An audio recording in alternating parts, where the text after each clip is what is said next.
एक बार फिर से बहुत बहुत स्वागत है आपका मेरे चैनल कन्वेंशनल साइंस में। हमने लास्ट वीडियो में पीसीआर की टॉपिक को कंप्लीट किया था और आज हम करने वाले हैं म्यूटेशन। तो जो भी हम टॉपिक डिस्कस करने वाले हैं इस पीपीटी में वो है introduction, characteristic of mutation, effect of temperature, age and sex on mutation, types of mutation, mechanism of mutation, mutagens, disease caused due to mutation, interrelationship between mutation and evolution। सबसे पहले हम इंट्रोडक्शन देखते हैं। तो actually जो भी हमारा hereditary material होता है, मतलब वो ऐसा जो कैरेक्टर हमें अपने एंसेस्टर से मिलता आ रहा है, उनको हम हेरिडेटरी मटेरियल कहते हैं। उनमें थोड़ी सी भी चेंज हो जाना उनके बेस सीक्वेंस में और या फिर उनके किसी भी तरह का चेंज हो जाना को हम म्यूटेशन कहते हैं। अगर इसकी हिस्ट्री देखते हैं तो म्यूटेशन जो वर्ड है वो ह्यूगो दी व्रीज ने 1901 में कॉइन किया था while working on the plant evening primrose, जिसका जो साइंटिफिक नेम है वो है इनोथेरा लेमार्कियाना। ठीक है। उसके अलावा हम देखते हैं कि थॉमस एच मॉर्गन थे, उन्होंने पहली बार म्यूटेशन को डिस्कवर किया था, ऑब्जर्व किया था ड्रोसोफिला में। फिर मूलर थे, उन्होंने 1927 में पहली बार म्यूटेशन जो है इंड्यूस कराई थी ड्रोसोफिला में by exposing x rays. Mutation rate, जिसको हम फ्रीक्वेंसी ऑफ म्यूटेशन भी कहते हैं, वो ड्रोसोफिला में जब ऑब्जर्व की गई तो पाया गया कि 1 से लेके 10,000 और 1 से लेके 10,000 से लेके 1 से 10 लाख तक जो है पर जीन पर जनरेशन जो है म्यूटेशन की रेट होती है। कैरेक्टरिस्टिक अब देखते हैं अगर म्यूटेशन की, तो ये लार्ज होता है, सडन होता है, स्टेबल होता है और हेरिडिटरी होता है। मतलब जो भी हमें अगर हमारे में कोई म्यूटेशन हुआ है तो वो हमारे आने वाले प्रोजेनिस में जा सकता है। ये सोल मैकेनिज्म है टू प्रोड्यूस न्यू जीन्स। अगर हमारे बेस सीक्वेंस में कुछ चेंज आ जाती है, जो भी म्यूटेशन होता है, जिसकी वजह से क्या होता है, जब वो एक्सप्रेस होते हैं तो वो नया तरह का प्रोटीन बनाते हैं और फिर नए तरह के जीन्स बनाते हैं। तो इस तरह से एक तरह से हम इसको एक बेसिक मैकेनिज्म मान सकते हैं फॉर प्रोड्यूसिंग न्यू जीन्स। ये बेनिफिशियल भी हो सकता है, डिट्रियस भी हो सकता है। Produces raw material for natural selection. बहुत सारे इसमें प्लियोट्रॉपिक होते हैं, मतलब कोई ऐसी जीन जो ना सिर्फ एक कैरेक्टर को शो करती हो बल्कि बहुत सारे कैरेक्टर्स को भी शो करती हो।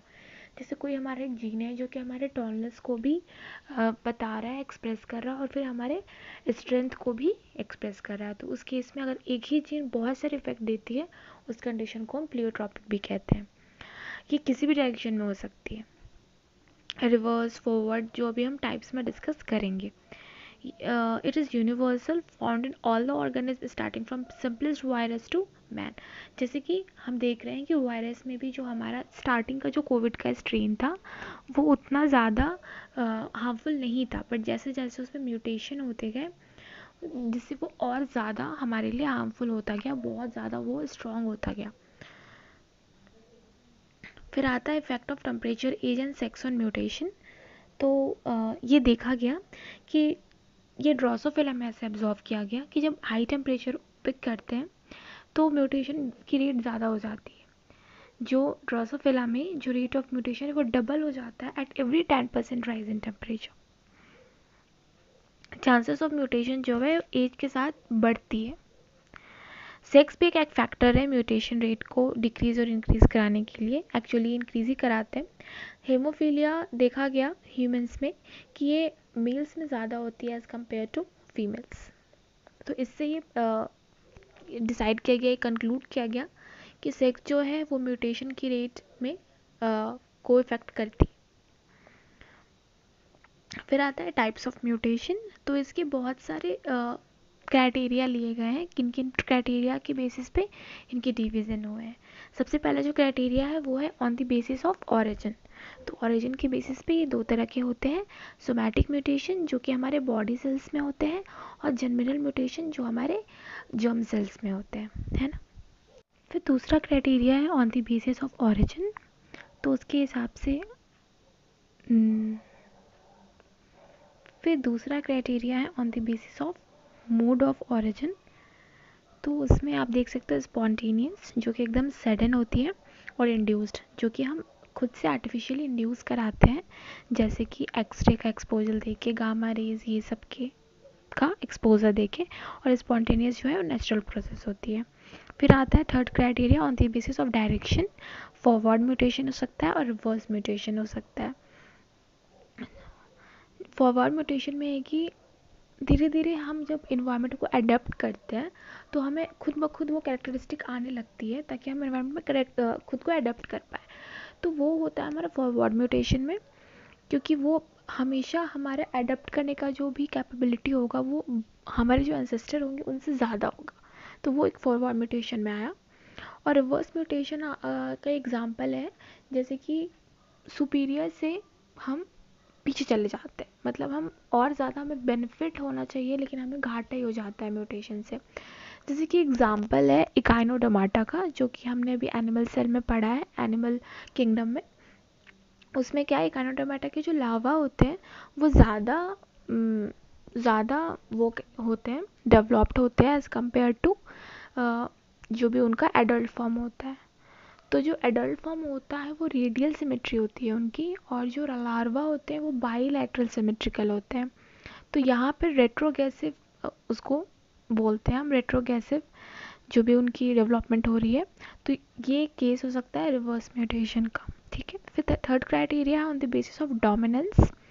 3 तरह के होते हैं, डोमिनेंट म्यूटेशन, रिसेसिव म्यूटेशन, और तीसरा है लीथल म्यूटेशन।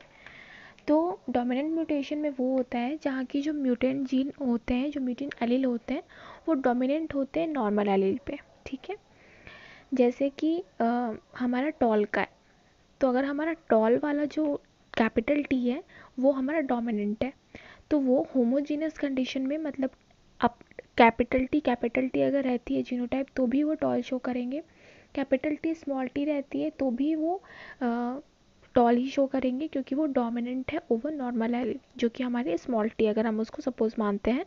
तो उस केस में वो हमेशा हेट्रोजाइगस में भी और होमोजाइनस में तो खैर टॉल ही शो करेगा, और हेट्रोजाइनस में वो हमेशा टॉल ही शो करेगा। रिसेसिव म्यूटेशन में क्या होता है, जो म्यूटेंट एलील होते हैं वो रिसेसिव होते हैं, तो ये सिर्फ होमोजीनियस कंडीशन में ही खुद को एक्सप्रेस कर पाते हैं। जैसे कि एग्जाम्पल हमने एक पढ़ा है सिकल सेल एनीमिया का और हीमोफीलिया का, ये रिसेसिव जीन्स होते हैं। ये स्मॉलेस्ट इसकी एक वो होती है एच बी एस करके, हम इसका यूनोटाइप बनाते हैं हीमोफीलिया में, तो ये सिर्फ रिसेसिव कंडीशन में ही अपना इफेक्ट को शो कर पाते हैं। तो ये हमारा रिसेसिव म्यूटेशन हुआ। लीथल म्यूटेशन वैसे जो भी म्यूटेशन हमारे लिए किसी भी ऑर्गेनिज्म के लिए लीथल प्रूव होता है वो लीथल म्यूटेशन में आया। फिर आता है on the basis of affected portion of hereditary material. 3 तरह के होते हैं। सबसे पहला आता है साइटोप्लाज्मिक म्यूटेशन, जो कि होता है which occurs as a result of structural changes in the DNA of mitochondria और क्लोरोप्लास्ट। क्लोरोप्लास्ट और माइटोकॉन्ड्रिया के डीएनए के स्ट्रक्चरल चेंज की वजह से जो भी म्यूटेशन होता है उसको साइटोप्लाज्मिक म्यूटेशन कहते हैं। उसके बाद सेकंड आता है क्रोमोसोमल म्यूटेशन। क्रोमोसोमल म्यूटेशन क्या होता है, which occur as a result of structural or numerical changes in the chromosome of the organism. जो भी क्रोमोसोम होता है उसके स्ट्रक्चरल और नंबर में अगर कोई बदलाव आता है तो उससे जो म्यूटेशन होता है उसको हम बोलते हैं क्रोमोसोमल म्यूटेशन, है ना। अब इसके 2 टाइप्स आ गए, स्ट्रक्चरल चेंज या फिर न्यूमेरिकल। तो अगर स्ट्रक्चरल चेंजेस की बात करते हैं तो इसमें आपको पहला आता है डिफिशियंसी और डिलीशन। आप जैसे कि देख सकते हो कि ABCDEFG, ठीक है, जो C और D है उसको मैंने रेड से मार्क किया है, और फिर जो डैश दे के मैंने लिखा है ABEFG, ठीक है, मतलब कि जो C और D जो है पार्ट, जो क्रोमोसोम है वो C और D क्रोमोसोम का डिलीशन हो चुका है। फिर आता है आपको डुप्लीकेशन। डुप्लीकेशन में क्या होता है कि कोई भी 2 ऐसे क्रोमोसोम्स हैं उनका डुप्लीकेशन, मतलब वो 2 बार रिपीट हो जाते हैं। जैसे कि ABCDEFG है, तो यहाँ पे जो CD सीक्वेंस है वो 2 बार हो गया है ना। फिर तीसरा आता है ट्रांसलोकेशन। ट्रांसलोकेशन में क्या होता है, it occurs when a block of genes is exchange between 2 और मोर होमोलोगस क्रोमोसोम, ठीक है। फिर आपको आता है इन्वर्जन। इन्वर्जन में कोई भी एक क्रोमोसोम का जो सीक्वेंस रहती है वो चेंज हो जाती है। जैसे कि अगर ABCDEFG है तो AECEDC भी हो जाता है, मतलब यहाँ पे जो BCDE सीक्वेंस है वो चेंज होके, नंबर सेम है लेकिन चेंज होके वो ऐसे हो गए, ठीक है। अब आता है आपको न्यूमेरिकल। न्यूमेरिकल में क्या होता है, पहले आपको आता है हैप्लोइडी, जिसमें कि सिर्फ only one set of chromosome is found. ठीक है, हमारे बॉडी में 43 पेयर्स ऑफ क्रोमोसोम पाए रहते हैं। हर एक क्रोमोसोम मतलब पेयर में ही रहते हैं हमेशा, लेकिन अगर one set of chromosome present हो उस कंडीशन को हम हैप्लोइडी बोलेंगे। फिर आता है हमारा यूप्लोइडी। इसमें जो क्रोमोसोम नंबर है वो एग्जैक्ट जो मल्टीपल है बेसिक नंबर ऑफ क्रोमोसोम है उनका एग्जैक्ट मल्टीपल हो जाते हैं। जैसे कि मोनोप्लॉइड, ये हमारा कंडीशन हो गया। आप ले सकते हो टर्नर सिंड्रोम। टर्नर सिंड्रोम में क्या होता है, X0 होता है। उस केस में जो सेक्स क्रोमोसोम है उनका जो जीनोटाइप होता है X0, मतलब कि सिर्फ X रहता है, जबकि नॉर्मल ह्यूमंस में XX रहेगा या XY रहेगा, है ना। लेकिन इनमें क्या होता है, एक जो है गायब रहता है। उस केस को हम बोल सकते हैं X0 यहाँ पे मोनोप्लॉइड। डिप्लॉइड जो हमारा नॉर्मल कंडीशन होता है, एक पेयर रहता है। पॉलीप्लॉइड में आपको दो है, ऑटोप्लॉइड और एलोप्लॉइडी। तो जो और जैसे कि आपको ऑटोप्लॉइडी की अगर हम बात करते हैं तो इट इज़ इसको अगर हम डिफाइन करते हैं तो a polyploid organism in which the multiple sets of chromosome are all derived from the same organism the same species, तो उस केस को हम ऑटोपॉलाइड पॉलीपोलाइड कहते हैं। जैसे तो अगर हम पॉलीपोलाइड की बात करते हैं तो a polyploid organism in which the multiple sets of chromosome are all derived from the same species, तो उस केस को हम ऑटोपॉलीपोलाइड कहेंगे। जैसे कि हम देखते हैं माइटोटिक सेल डिवीजन के दौरान जो हम एक सब्सटेंस डालते हैं जो कि माइटोटिक सेल डिवीजन को इंड्यूस कराता है, कॉलिसिन, तो वो क्या करता है कि उसकी वजह से क्या होता है कि जो भी हमारा क्या कहते हैं, जो भी हमारा डिप्लॉयड कंडीशन होता है उसको टेट्राप्लॉयड कंडीशन में चेंज कर देता है। तो चूँकि कॉलेजन से ही ये मल्टीप्लिकेशन हो रहा है, तो और ये सेम स्पीसीज में ही हो रहा है, इसको हम इसको ऑटोपॉलीपोलॉइड कहेंगे। और अगर हम एलोप्लॉइड पॉलीप्लॉइड की बात करते हैं तो an individual or strain whose chromosomes are composed of one or more than two genomes each of which has been derived more or less complete but possibly modified from one or two or more species compare ऑटोपोलर polyploid. ऐसे कोई भी strain है, कोई भी individual है जिसका जो क्रोमोसोम है वो दो या दो से ज़्यादा जीनोम का बना हुआ है, जो कि सिर्फ एक स्पीसीज से नहीं आए हैं, दो या दो से ज़्यादा स्पीसीज से डिराइव हुए हैं, उस केस को हम बोलेंगे एलोपॉलीप्लॉइड। ठीक है, फिर आता है आपको एनीपॉलीप्लॉइड।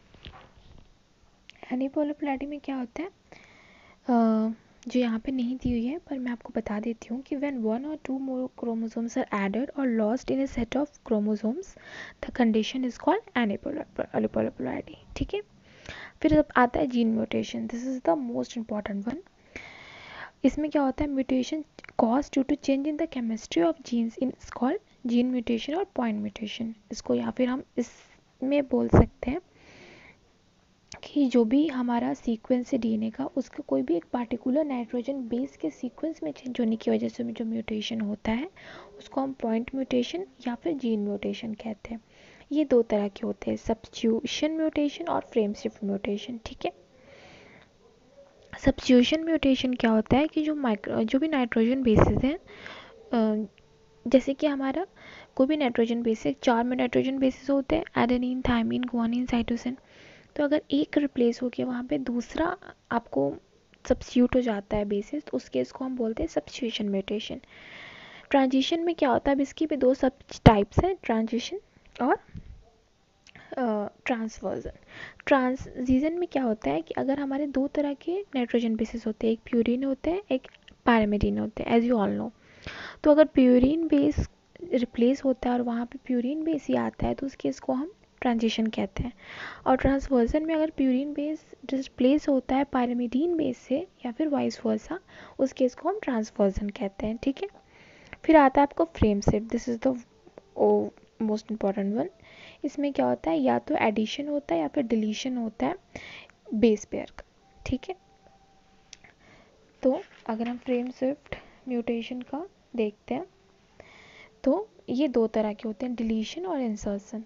ठीक है, यहाँ पे डिलीशन में कोई एक डीएनए सीक्वेंस गायब भी हो जाता है जो भी नॉर्मल है उसके कंपेयर में, और इंसर्शन म्यूटेशन में एक एडिशन हो जाता है, बस सिंपल है।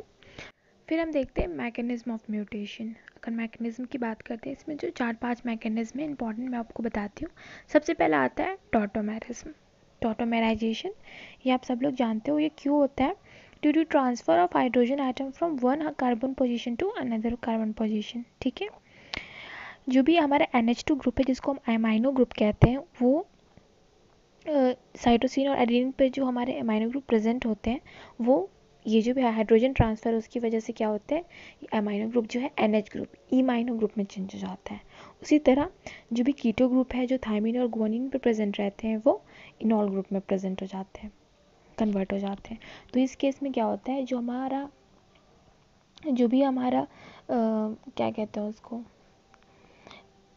पेयरिंग होती है, जो नॉर्मल केसेस में जो पेयरिंग होती है उससे थोड़ा सा डिफरेंट हो जाता है। जैसे कि जो एडेनिन है वो नॉर्मल कंडीशन में थायमिन से पेयर अप करता है, पर टॉटोमेरिज्म की कंडीशन में एडेनिन जो है वो गुआनिन से पेयर अप करता है। ठीक है, तो ये एक म्यूटेशन का रीज़न हो गया। फिर आता है आपको डीएमिनेशन। इसमें क्या होता है, जो NH2 ग्रुप है वो OH ग्रुप में कन्वर्ट हो जाता है। तो डीएमिनेशन में NH2 ग्रुप OH में कन्वर्ट हो जाते हैं, जिसकी वजह से क्या होता है कि जो भी हमारा साइटोसिन है वो डीएमिनेशन के बाद यूरासिल में चेंज हो जाता है। एडेनिन जो है वो हाइपोजैंथीन में चेंज हो जाता है, और जो गुआनिन है वो जैंथीन में चेंज हो जाता है। ठीक है, उसके बाद आता है आपको एक और है आयोनाइजेशन। आयोनाइजेशन में आपको क्या होता है कि यहाँ पे a hydrogen atom is transferred from N1 nitrogen position one of the nitrogenous space. एक जो हाइड्रोजन प्रेजेंट रहता है नाइट्रोजन पोजीशन पे, first number of nitrogen position पे, वो वहाँ से ट्रांसफ़र हो जाता है। तो इस केस में भी क्या होता है, जो एडेनिन है वो थायमिन से पेयर अप करने के बजाय जो थायमिन है वो गुआनिन से पेयर अप कर लेता है। ठीक है, थायमिन एडेनिन से ना करके नॉर्मल ग्यूनिन से करता है, और उसी तरह जो गुआनिन है वो आयोनाइजेशन के बाद उसको साइटोसिन से करना चाहिए था, पर वो नॉर्मल थायमिन से करता है। ठीक, फिर आपको आता है डीप्यूरिनेशन। इसमें क्या होता है कि in order to cause transversion, transversion मतलब अगर प्यूरिन बेस को पैरामिडीन बेस रिप्लेस करता है उसको, इसको हम ट्रांसवर्जन कहते हैं। जो अल्काइलेटिंग एजेंट्स होते हैं वो अल्कालाइट कर देते हैं प्यूरिन नाइट्रोजिनस बेसिस को। ये जो अल्काइल ग्रुप हैं ये जो 7th पोजीशन होती है प्यूरिन की, वहाँ पे जाके जुड़ जाते हैं। अल्काइलेशन की वजह से क्या होता है, जो दोनों स्ट्रैंड है वो सेपरेट हो जाते हैं अल्काइलेशन पॉइंट पे, और जो अल्काइलेटेड प्यूरिन है वो रिमूव हो जाता है, और वहाँ पे गैप छूट जाती है उस डीएनए के सीक्वेंस पे, जिसको अगर आके दूसरा जो है फिलअप करता है, दूसरा बेस मतलब क्या, यहाँ पे अगर प्यूरिन ही करता है तो उसको हम बोलेंगे ट्रांजिशन, और अगर पैरामिडीन करता है उसको हम बोलेंगे ट्रांसवर्जन। तो इस तरह से प्यूरिन बेस का निकलना को हम बोलते हैं डीप्यूरिनेशन। ठीक है, फिर आयोनाइजेशन में आपको बता चुकी हूँ। या उसके बाद आता है आपको बेस एनालॉग। कुछ ऐसे केमिकल्स होते हैं जो बिल्कुल जो भी हमारे बेसिस हैं उनकी तरह से दिखते हैं। उस केस में कभी कभी कन्फ्यूज़न हो जाता है, और हमारे बेस जो हैं उनको, जैसे कि आपको एग्जांपल देती हूँ, जो 5 ब्रोमो यूरासिल होता है वो थायमीन का बेस एनालॉग है। तो जो ये 5 भी हुआ है ये बिल्कुल थायमीन जैसा दिखता है। तो इस केस में जो एडेनिन है वो 5 ब्रोमो यूरासिल से कंबाइन हो जाता है, जबकि उसको एडेनिन से कंबाइन होना चाहिए था। फिर आप देखते हो म्यूटाजेंस। तो वैसे एजेंट्स जो कि म्यूटेशन को इंड्यूस कराते हो आर्टिफिशियली, उनको हम म्यूटाजेंस कहते हैं। ये दो तरह के होते हैं, फिजिकल म्यूटेशन और केमिकल म्यूटेशन। फिजिकल म्यूटेशन वैसे होते हैं जैसे कि आप रेडिएशंस ले सकते हो, radio waves, visible light, UV rays, x ray rays, आपको पता है ना इन सब का। जैसे यूवी लाइट को हम जब भी स्टरलाइज करते हैं, हम अपना लैमिनार या फ्लो या फिर जो भी हम इंस्ट्रूमेंट यूज़ करते हैं बायोटेक्नोलॉजी में, हम तुरंत यूवी को ऑन करके बाहर चले जाते हैं, क्योंकि ज़्यादा देर तक उसके एक्सपोजर से हमारे जीन में म्यूटेशन हो सकती है। तो इसलिए हम थोड़ा सा अवॉइड करते हैं उसके ज़्यादा कांटेक्ट में आने का। फिर आता है आपको केमिकल म्यूटेशन। केमिकल म्यूटेशन को हम 4 ग्रुप में डिवाइड कर सकते हैं। बेस एनालॉग जो कि हम पढ़ चुके हैं अभी, डीएमिनेशन भी पढ़ चुके हैं, अल्कलाइटिंग एजेंट भी पढ़ चुके हैं, एथिलीन सल्फोनेट जो कि प्यूरिन से जाके अटैच हो जाते हैं, जिसकी वजह से दोनों जो स्टैंड है वो सेपरेट आउट हो जाते हैं अल्कलाइटिंग जो भी हमारा पॉइंट है वहाँ पे, और फिर वहाँ पे जो प्यूरिन बेस है रिमूव आउट हो जाता है, जिसको हम ड्यूप्यूरिनेशन भी कहते हैं। फिर एक्रिडीन डाइज एक तरह का डाइज होता है जो कि जाके दो बेसिस के बीच में इंटरकैलेट फंस जाता है, और जब उनकी प्रोसेसिंग होती है उस केस में क्या होता है, एक स्टैंड या तो बढ़ जाता है डीएनए का, मतलब एक सीक्वेंस या तो बढ़ जाता है या फिर एक बेस पेयर जो है घट जाता है। जैसे कि अगर हम आपको एग्जांपल दें ये वाली पॉइंट की एक्रिडीन डाइज, तो जैसे कि अगर हम आपको एग्जांपल दें एक्रिडीन डाइज का, तो इनका यूज़ होता है फ्रेमशिप म्यूटेशन में। फ्रेमशिप म्यूटेशन में क्या होता है, जो एक्रिडीन डाइज होती हैं वो दो एडजेसेंट प्यूरिन बेसिस के बीच में इंटरकैलेट हो जाती हैं, और जब ये इनकी प्रोसेसिंग होती है तो इस केस में एक नाइट्रोजन बेस या तो इंसर्ट हो जाता है उस पॉइंट पे या फिर रिमूव हो जाता है। ठीक है, फिर यहाँ पे कुछ आपको डिजीज़ेस दिए गए हैं जो कि म्यूटेशन की वजह से होते हैं। जैसे कि आपको पहला है एल्बिनिज्म, उसके बाद आपको डाउन सिंड्रोम दिया गया है, जिसमें कि डाउन सिंड्रोम में आप देख सकते हो कि उसकी फ्यूरो टैंक हो चुकी है, उसका हेड बड़ा हो चुका है, मेंटल रिटार्डेशन हो जाता है, ये सब कुछ केसेस आते हैं। इसमें क्या होता है, जो 21 नंबर ऑफ क्रोमोसोम होता है ना वो डबल हो जाता है। हीमोफीलिया है, ये आपको रिसेसिव म्यूटेशन में है, जिसमें कि जो दो एक जीन होती है जो रिस्पॉन्सिबल होती है वो बस होमोजेनस कंडीशन में ही अपने इफेक्ट को शो कर पाती है, एचपीएस। सिकल सेल एनीमिया में बिल्कुल सेम है हीमोफीलिया के जैसे, इसमें भी रिसेसिव कंडीशन में ही शो कर पाती है। और इसमें क्या होता है, जो भी हमारा जो भी हमारा वो है हीमोग्लोबिन, उसकी साइज जो है वो सिकल सेल जैसी हो जाती है, सिकल जैसी हो जाती है, जिसकी वजह से जो भी उसका ऑक्सीजन कंटेंट, ऑक्सीजन पकड़ने की कैपेबिलिटी है वो कम हो जाती है, और हमें जो है ऑक्सीजन की कमी हो जाती है। फिर आपको हैंगस्टन्स कोरिया नाम का एक डिजीज़ होता है, जिसमें कि जो भी इंसान है वो पैरालाइज हो जाता है। उसके बाद से रिटिनोब्लास्टोमा, ये आई में होती है। तो ये सब आपको कुछ म्यूटेशंस हैं, जो डिजीज़ेज हैं जो कि म्यूटेशन के थ्रू इंड्यूस होते हैं, म्यूटेशन की वजह से होते हैं। इंटर रिलेशनशिप अगर म्यूटेशन एवोल्यूशन का देखिए, तो mutation is important tool for evolution, it is the ultimate source for all genetic variability, it provides the raw material for evolution. Evolution कब होता है, जब भी कोई भी हम ऑर्गेनिज्म को देख रहे हैं, जैसे कि हम जब अपने मैन की एवोल्यूशन देखते हैं तो रामाफिलस, होमो इरेक्टस, होमो हैबिलिस करते करते करते करते फिर हमारा जो अभी मॉडर्न है होमो सेपियंस तक आते हैं। मतलब उनकी ब्रेन कैपेसिटी में, उनके हर तरह से उनमें एक डेवलपमेंट होता गया। तो अगर म्यूटेशन ही नहीं होगा तो फिर सब तो सेम ही रह जाएंगे। जैसे होमो हेलस के बाद म्यूटेशन ही नहीं हुआ, तो फिर जिस तरह से वो लोग थे हम लोग भी वैसे ही दिखने चाहिए, हम लोग की भी ब्रेन कैपेसिटी वैसी होनी चाहिए। हम लोग डेवलप्ड होते गए, तो ये जो डेवलपमेंट हुआ इसका जो रूट कॉज है वो म्यूटेशन ही तो है। उसके बाद से है कि without mutation all genes would exist in only one form and allele would not form. ठीक है, without mutation organism would not evolve and adopt to environmental changes. ये चीज़ तो आप समझ गए। तो ये this is all about mutation. I hope आपको समझ में आई होगी। अगर आपको इससे रिलेटेड कोई भी डाउट है देन आप प्लीज़ क्वेश्चन पूछ सकते हो। And if you like my videos then please like share and subscribe. मैं फिर हाजिर होंगी अपने नए वीडियो के साथ, तब तक के लिए थैंक यू।